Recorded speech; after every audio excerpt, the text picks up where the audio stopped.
Kita Karina Siro. Bagaimana kami panitia Departemen Antropologi Sidapeten. Artinya selamat datang, selamat antropologi sebagai tuan rumah. Itu kira-kira arti singkatnya. Satu lagi, Kacibanban Kacimeru. Cakep. Urat ni balagia. Cakep. Entah mau marah, entah mau begu, isi bahan sateka mau menjadi Karina.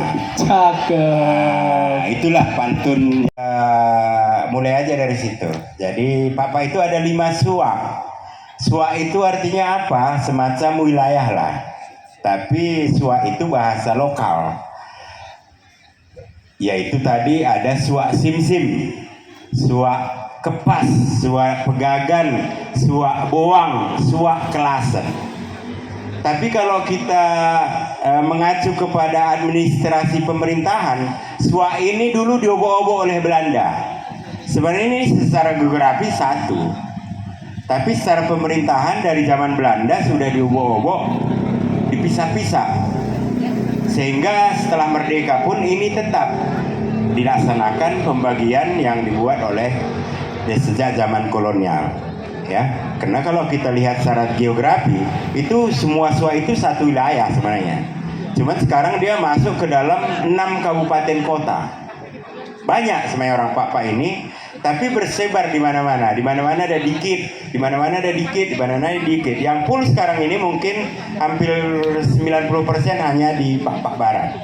Itulah identik dengan simsim. Kalau wilayah Papua Barat itu identik dengan pembagian suak. Kemudian pegagan itu adalah ini artis kita tadi dari Sumbul Pegagan sampai ke Silalahi. Itu namanya suak pegagan. Suak kepas itu di Sidikalang, Paronggil, Tigalingga itu semua suak kepas. Kalau boang itu ada di Parlilitan, boang itu ada di Singkil dan Sebulu Salam. Jadi jangan heran Bapak Ibu kalau ke Sebulu Salam nanti orang berbahasa Papua. Memang di sana mayoritas orangnya orang Papua. Cuman akibat percampuran tadi banyak juga orang Papua di sana yang kemudian hilang marganya, ya. Malah konon marga Brutu di sana ada yang udah kawin dengan Brutu, gitu kan? Itu mungkin acuannya bukan adat lagi, gitu ya. Jadi kita nggak salahkan mereka. Kemudian suak kelasen itulah yang misalnya marga Tumangger, Tinambunan, Gajah, Berasa, itu suak kelasen. Itu tinggalnya di Tapanuli Utara, di Humbangasun dulu Tapanuli Utara, sekarang Humbangasun Dutan, termasuk Tapanuli Tengah. Kampungnya ketua program kita banyak situ orang Papua, di Barus, Tapanuli Tengah. Di situ marga Berasa ya, marga Berasa, marga Gajah itu banyak di situ. Dan di situ kampungnya, bukan mereka merantau ke situ. Itulah artinya si 5 suak tadi. Jadi mungkin itulah pelajaran awal hari ini, ya. Visit banyak yang ngomong gitu sama saya, ya. Jadi kemudian yang perlu lagi mungkin dikenal kalau tadi lebuhku ya, lebuhku tanah Papua. Artinya lebuh itu adalah apa kira-kira ya? Kampung asal lah. Kalau bahasa Batak mungkin Bona Pasogit. Bahasa Papuanya itu lebuh, ya. Lebuhku. Jadi setiap marga itu mempunyai lebuh asal. Saya lebuhnya Ulu Merah. Tapi kemudian karena kakek saya dulu kawin dengan Brumani dan Brumani ini katanya konon banyak hartanya, disuruhlah kakek saya tinggal di sana, ya. Jadi saya sekarang berada atau tinggal di Lebuh Margamani sampai sekarang udah 3 generasi. Ya, jadi kalau lebuh itu erat kaitannya juga dengan kekerabatan. Kalau satu lebuh dia biasanya hubungan kerabat sesama satu lebuh itu lebih dekat dibanding dengan lebuh yang lain, walaupun dia satu marga.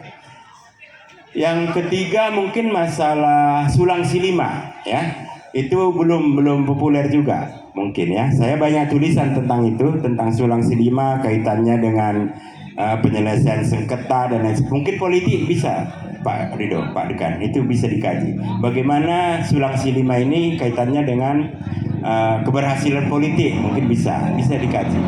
Karena dari struktur sulang silima ini nanti ya bisa kita lakukan pendekatan secara budaya. Jadi di Papa itu kalau ada fisik banyak yang ngomong gitu Mas saya.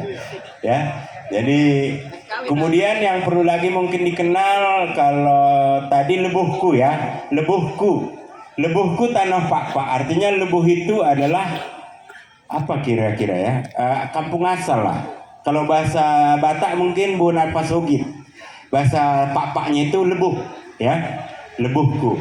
Jadi setiap marga itu mempunyai lebuh asal. Saya lebuhnya Ulu Merah. Tapi kemudian karena kakek saya dulu kawin dengan Brumani dan Brumani ini katanya konon banyak hartanya, disuruhlah kakek saya tinggal di sana, ya. Jadi saya sekarang berada atau tinggal di Lebuh Margamani sampai sekarang udah 3 generasi. Ya, jadi kalau lebuh itu erat kaitannya juga dengan kekerabatan. Kalau satu lebuh dia biasanya hubungan kerabat sesama satu lebuh itu lebih dekat dibanding dengan lebuh yang lain, walaupun dia satu marga. Yang ketiga mungkin masalah sulang silima, ya. Itu belum populer juga mungkin ya. Saya banyak tulisan tentang itu, tentang sulang silima kaitannya dengan penyelesaian sengketa dan lain sebagainya. Mungkin politik bisa, Pak Ridho, Pak Dekan, itu bisa dikaji. Bagaimana sulang silima ini kaitannya dengan keberhasilan politik, mungkin bisa dikaji. Karena dari struktur sulang silima ini nanti ya bisa kita lakukan pendekatan secara budaya.